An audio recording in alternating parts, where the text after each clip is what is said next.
Hello အားလုံးပဲမင်္ဂလာပါလာဦးမေ Oliver Page ကနေကြိုဆိုပါရစေဒီနေ့မှာကန်နယ်လေးတွေကပြောတော့စကားကန်နယ်လေးတွေကိုကြည့်ချင်အမှုပညာအပိုင်း9မှာ Uncoupling pattern အကြောင်းကို knowledge sharing ပြုလုပ်ပေးချင်ပါတယ်ဒီ pattern အကြောင်းကိုသိရတဲ့သူပဲဖြစ်ဖြစ်မသိသေးတဲ့သူတွေပဲဖြစ်ဖြစ်အကျိုးရှိစေဖို့အတွက်ကိုမျှော်လင့်ပြီးတော့မှဒီဗီဒီယိုလေးကိုပြုလုပ်ပေးခြင်းဖြစ်ပါတယ်အဲ့တော့သိရတဲ့သူတွေလည်းအဆုံးထိကြည့်ပေးဖို့တောင်းဆိုပါရစေမသိသေးတဲ့သူတွေကလည်းဒီဗီဒီယိုအဆုံးမှာ knowledge sharing နေပါဖြစ်တဲ့အတွက်ကြောင့်မို့ကိုယ့်အတွက်တစ်ခုခုရမယ်လို့မျှော်လင့်ပါတယ်အဲ့တော့ကြည့်ဖို့အတွက်ကိုတောင်းဆိုပါတယ်နော်အဲ့တော့ဒီ canal တွေကိုကြည့်ချင်ရဖြစ်တဲ့ market ထဲမှာရှိနေတဲ့ဝယ်လိုအားတွေရောင်းလိုအားတွေကဘယ်သူတွေအားတာနေရလဲဆိုတာကိုသိနိုင်မှာပါအဲ့တော့ canal လေးတွေ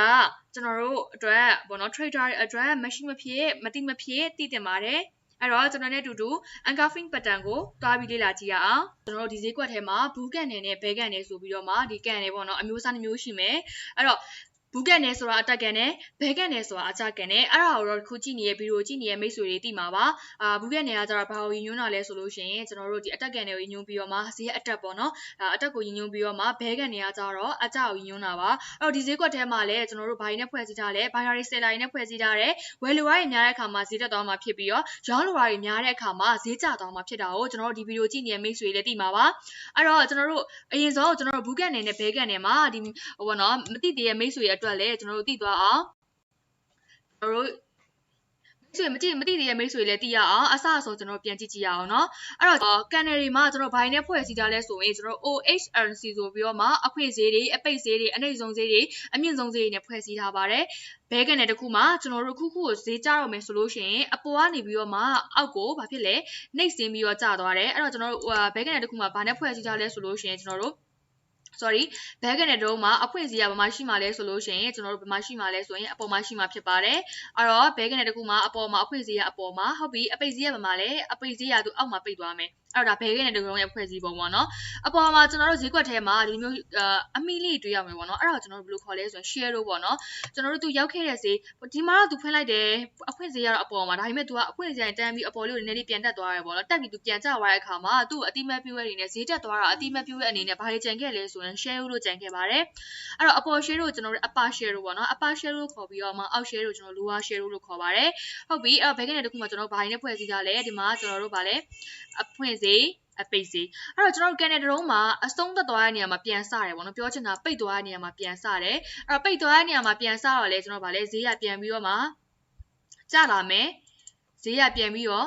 ့ကျလာမယ်ဆိုရင်ဒါဘာကန်နယ်လေးဖြစ်သွားပြီလဲဆိုလို့ရှိရင်ကျွန်တော်တို့ဒီမှာဘဲကန်နယ်ဆက်ဖြစ်သွားမယ်ပေါ့နော်ဒါဆိုလို့ရှိရင်အဖွင့်ဈေးကနေပြီးတော့သူပြန်အပိတ်ဈေးကနေသူပြန်ဖွင့်တယ်ဖွင့်ပြီးတော့သူပြန်ကျလာတယ်ပြန်ကျလာရင်သူဘာဖြစ်လဲ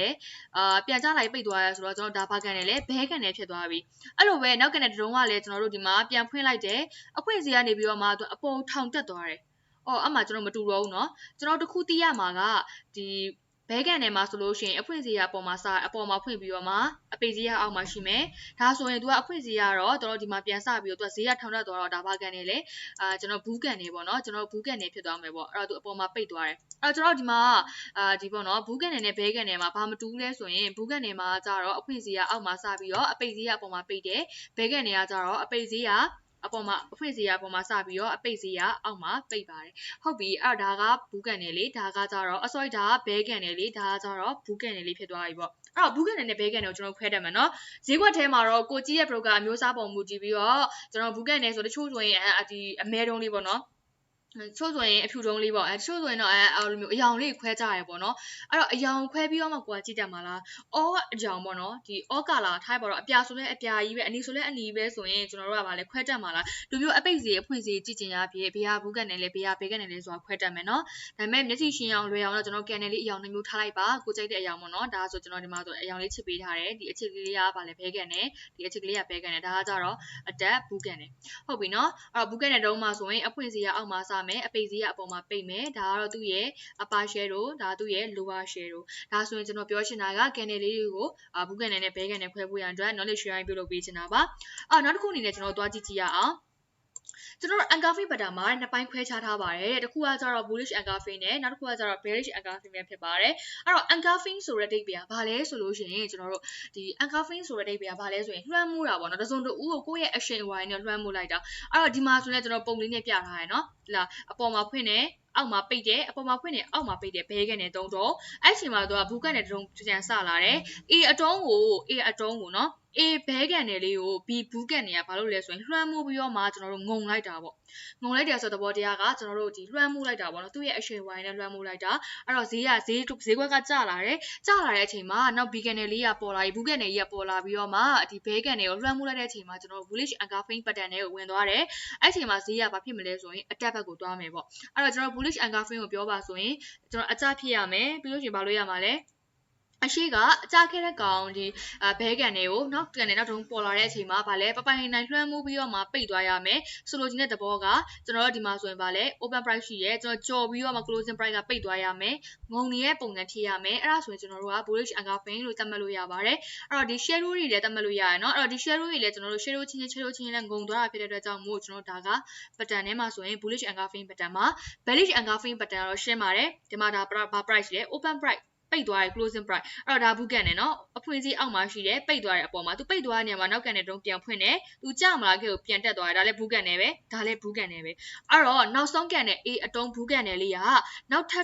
ထွက်လာတဲ့ဘဲကန်တယ်ဒီပေါ့နော်အဆုံးသက်မှာသူကဘာဖြစ်သွားလဲဆိုရင် A အတုံးကို B အတုံးကငုံသွားတယ်လွှမ်းမိုးလိုက်တယ်သူ့အရှင်ကလွှမ်းမိုးလိုက်တယ်ဈေးကအတက် market အဲ့ချိန်မှာဘဲကန်နဲ့ပေါ်ပြီးလွှမ်းမိုးလိုက်တဲ့အချိန်မှာသူဘာဖြစ်သွားလဲဆိုရင် bearish engulfing pattern တွေကိုဝင်သွားပြီးတော့မှဈေးကွက်ကကျသွားပါတယ်အဲ့တော့ကျွန်တော်တို့တကယ်အဲ့ဆိုရင် bullish engulfing ဆိုတာဘယ်လိုမျိုး bearish engulfing ဆိုတာဘယ်လိုမျိုးဆိုတာကိုခွဲခြားတတ်မယ်ပိုင်းခြားတတ်မယ်လို့ကျွန်တော်ထင်ပါတယ်အဲ့တော့တကယ် live chat မှာကျွန်တော်တို့တွားပြီးတော့မှလေ့လာကြည့်ရအောင်ဟုတ်ပြီအဲ့ဆိုရင်ကျွန်တော်တို့က bullish engulfing ဖြစ်ဖို့ရန်အတွက်ကိုတဲ့ကျွန်တော်တို့ဘာလိုအပ်မလဲဆိုရင်ကျွန်တော်အကျ market တစ်ခုကလိုအပ်မယ် down trend လိုပုံစံမျိုးပေါ့နော် down trend တစ်ခုဖြစ်ရမယ်အဲ့တော့ bearish engulfing တစ်ခုဖြစ်ဖို့ရန်အတွက်ကဘာလိုအပ်မလဲဆိုရင် up trend တစ်ခုလိုအပ်မယ် bullish engulfingဖြစ်ဖို့ရအတွက်ဘာလိုအပ်မလဲအကျ market တစ်ခုလိုရမယ် bearish engulf ဖြစ်ဖို့ရအတွက်ဘာဖြစ်မလဲဆိုရင်အတက် market တစ်ခုဖြစ်ဖို့ရလိုအပ်တယ်ဒါကရွှေရဲ့ H4 ချက်ပေါ့နော် H4 ချက်မှာကျွန်တော် engulfing လေးမြင်ထားတယ်အဲ့ဒါလေးကိုမျှဝေပေးခြင်းနဲ့အဲ့ဒါလေးပြောပြပေးခြင်းနဲ့အဲ့တော့ကျွန်တော်တို့ဒီမှာ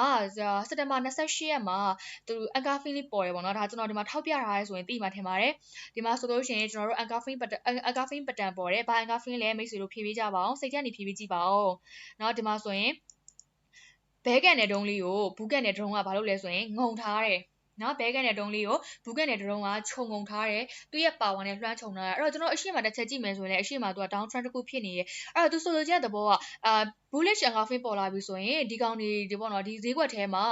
seller တွေကအားနေနေပြီး buyer တွေကပြန်ပြီးလွှမ်းခြုံနေဆိုတဲ့သူကအတိတ်ပဲလေအဲ့တော့ဒီညမှာကျွန်တော်တို့ဘယ်လို trade ကြမလဲအကျ market တစ်ခုပေးပြီး engulfing pattern ပေါ်လာပြီဆိုကျွန်တော်ဘယ်လို trade ကြမလဲအဲ့တော့တခုရှိတာကကျွန်တော်တို့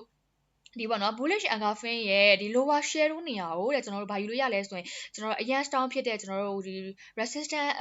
support အနေနဲ့ယူလို့ရတယ်เนาะ support အနေနဲ့ယူလို့ရမယ်ဟုတ်ပြီအဲ့တော့ကျွန်တော်တို့က engulfing pattern ပေါ်ပြီးနောက်ပိုင်းနောက်ကန်တဲ့ဒုံးမှာကျွန်တော်တို့ဘာလုပ်လို့ရလဲဆိုရင်ရေတိုးကျွန်တော်တို့ဘာလုပ်လို့ရလဲဘိုင်လို့ရတယ်အဲ့တော့ဘိုင်လို့ရတယ်အဲ့တော့ကျွန်တော်တို့ S1 ကိုကျတော့ဘာမှထားမှာလဲသူ့ရဲ့ lower share ရဲ့အောက်မှာထားမယ် TP ကိုကျတော့သူ့ရဲ့အရှိကကျွန်တော်တို့ပေါ့နော် resistance ဖြစ်ခဲ့တဲ့ level တွေမှာ TP လိုက်ထားလို့ရတယ်เนาะအဲ့တော့ကျွန်တော်ဒီမှာဆိုရင် 1:2 တော့အနည်းဆုံးရလိမ့်မယ်เนาะဒါကကြတော့ဗာလဲဆိုရင် bullish engulfing ကြောင်းပြောပြတာအဲ့တော့ bearish engulfing တခုဖြစ်ဖို့ရတဲ့မနေ့ကရွှေမှာကျွန်တော်အရင်ရလိုက်တယ်ဘာလို့လဲဆို H4 မှာကျွန်တော်ဒီ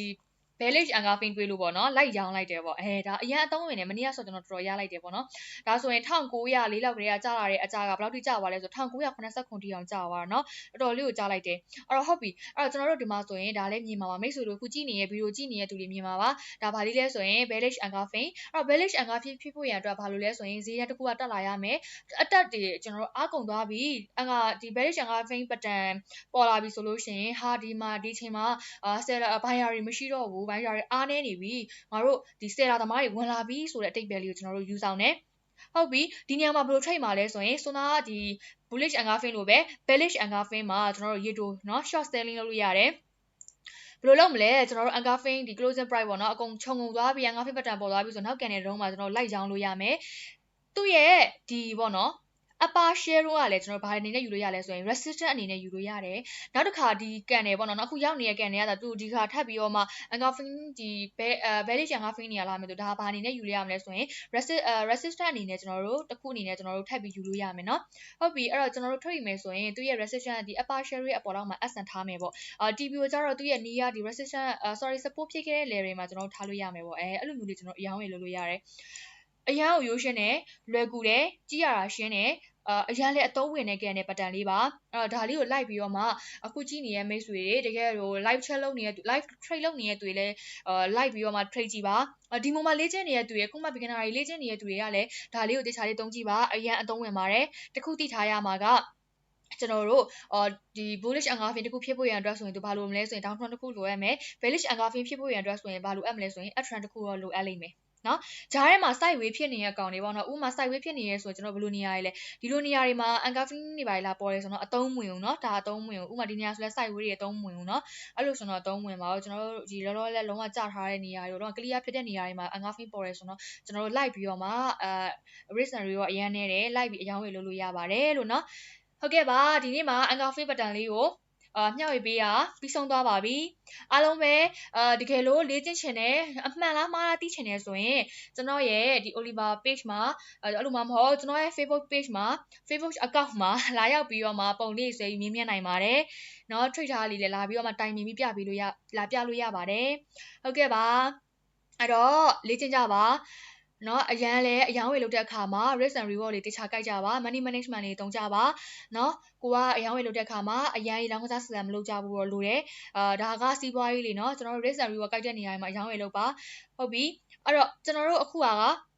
ဒီနေ့တင်ပြလိုက်တဲ့ဥစ္စာလေးကိုရကြမယ်လို့မျှော်လင့်ပါတယ်အားလုံးစိတ်ချမ်းသာခြင်းကိုယ်ကြီးချမ်းသာခြင်းတွေပြည့်ဝကြပါစေလို့ကျွန်မလောင်ဝင်းမိမဆုမကောင်းတောင်းပေးလိုက်ပါတယ်ကျေးဇူးတင်ပါတယ်ရှင်